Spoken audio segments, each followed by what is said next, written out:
What puts Abu Dhabi and Dubai at the top of your tax-friendly cities index? Thank you. So, Tom, essentially, we went through a multi-metric analysis to come up with the tax-friendly cities of the world. What we realized is just low tax is not enough. So we looked at things like the tax rate environment, which includes different types of taxes, for example, property tax, wealth tax, corporate tax. Then the second thing that we looked at, which is a second metrics, is international tax accessibility. So how many double taxation agreements you have as a country. And, that gives investors a lot of confidence so they're not taxed twice, right? And the third piece we looked at is you may have a really low tax rate, but if you don't have stable governance and regulatory clarity, that will mean very little for investors.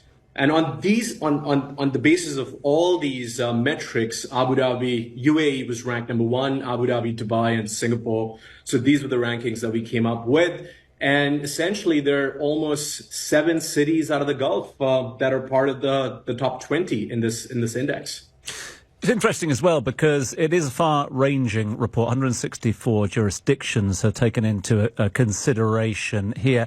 I mean, in terms of what it speaks to business owners, startup founders, or high-earning professionals of, what does this actually mean for them? Yes, so this is extremely meaningful. So, Tom, the reason the report is called the tax generation, because we feel we are the tax generation. We've seen the changes in tax in the UK, abolishing the resident non-dom tax. We've seen conversations in France. We've seen conversations in Netherlands on wealth tax. And as a result of that, wealth is not only built in this generation, wealth is also being defended. And geography has really become the ultimate strategy for that.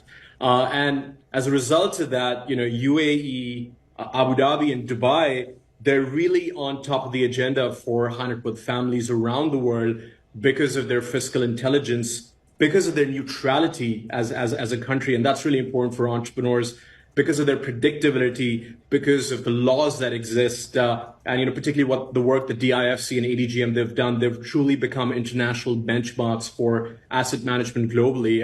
So that's what it says. That's what it implies, Tom. You mentioned the regulatory stability, and obviously that regulatory frameworks are evolving at the moment. But let's cut to the quick if we can nearby. I mean, just how important or how attractive is zero personal income tax in a geography? So it is attractive only if it's backed by stable governance, right? So investors are asking, hey, there may be low headline tax, but can I keep my wealth in this country for the next 10 years? And that's why low headline tax combined with regulatory clarity is extremely important. And that's what this index talks about, right? The other piece that we're thinking is in the next 10 years, obviously tax is important, tax environment is important. What's going to be really a big driver for attracting wealth is going to be, are these cities climate resilient?